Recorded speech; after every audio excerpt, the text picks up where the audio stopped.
Hello, I'm Ramon and welcome to All Scale RC.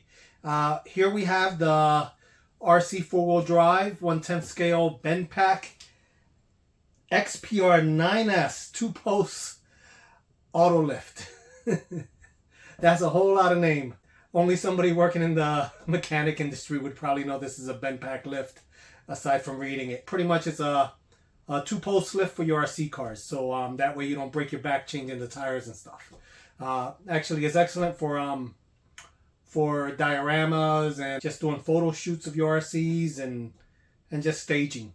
So I thought it was pretty cool, and it is fully functional. It'll sit here and raise your car up.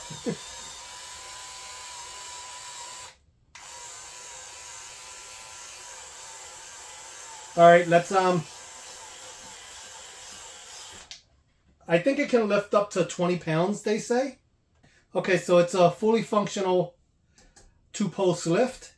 I actually did do a build video on this, but unfortunately, my my camera just decided to reboot, and the video was lost. And I'm sorry to say, it was probably the best video YouTube has ever seen. I'm talking Mr. Beast quality. We lost the video, but I wanted to go over a few things on here that I ran into, so it'll make it easier for when you guys go and build yours. First, let's see how it looks like with a car on it. All right, this car here is a 1989 Richmond Toys Batmobile. It's from the 1989 Batman movie with Michael Keaton. I'm planning on doing a restoration on this. It has foam tires, which I'm worried about. I don't know how these foam tires are gonna hold up, but I'm gonna take this apart and redo the electronics and add lights to it. But it's a pretty cool car. They're pretty rare. It's metal on the bottom. It's rear-wheel drive. It's kind of cool.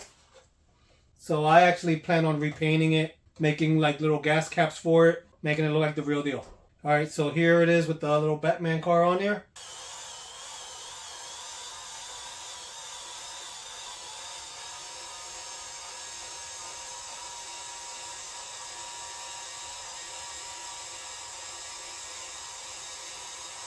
It's a little slow, but unless you have a busy day at the shop, how fast do you need it to go? All right, that's full lock. It actually has switches at the top and at the bottom that cut the power as soon as it reaches the switches. So it kind of acts like a real lift. Let's bring it back down, and I will go over a couple things that you guys might need to know. Okay, one of the first things that are not obvious in the instructions are there's two different length arms. You have front arms and you have rear arms. The front arms telescope further. They have a second sleeve inside, and that's how you can tell the fronts from the back. Usually that's because on a real car you have to get around a lot more stuff. So the front arms will telescope more. Hopefully you can see that. But yeah, see, you see the second sleeve right here. So those are the fronts. So you will have, on each side, you will have a front and a rear arm. You could see it if you look closely in the directions, but it doesn't jump out at you.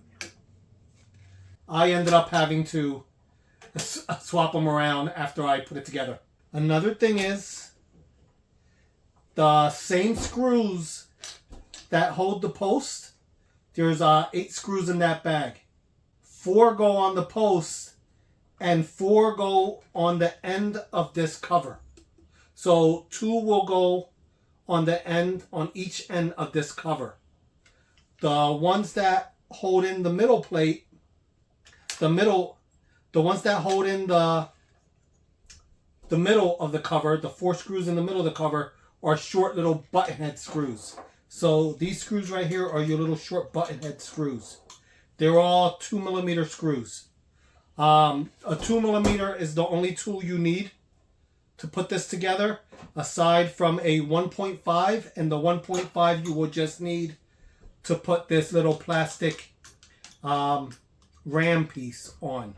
So you only use the 1.5 millimeter for that. Another thing that you want to make sure you do is when you are stuffing in your wires, you want to make sure that right here there is a battery cover.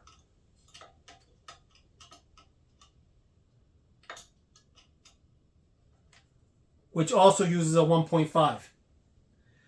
That battery cover, you want to make sure that when you put your wires in for your battery, that the connection lands right there, because that's going to be where you undo that cover to charge it. If you want to make your life easier, make sure your wires end up right there, or else you're going to have to take this whole bottom plate apart and everything to get to your battery connection. So that's where you want to get to. I just put one of the screws back in. I don't think you need to. Save the other screw as a spare just in case you lose one. You shouldn't have to charge this too often. Okay, so that is the BendPak lift.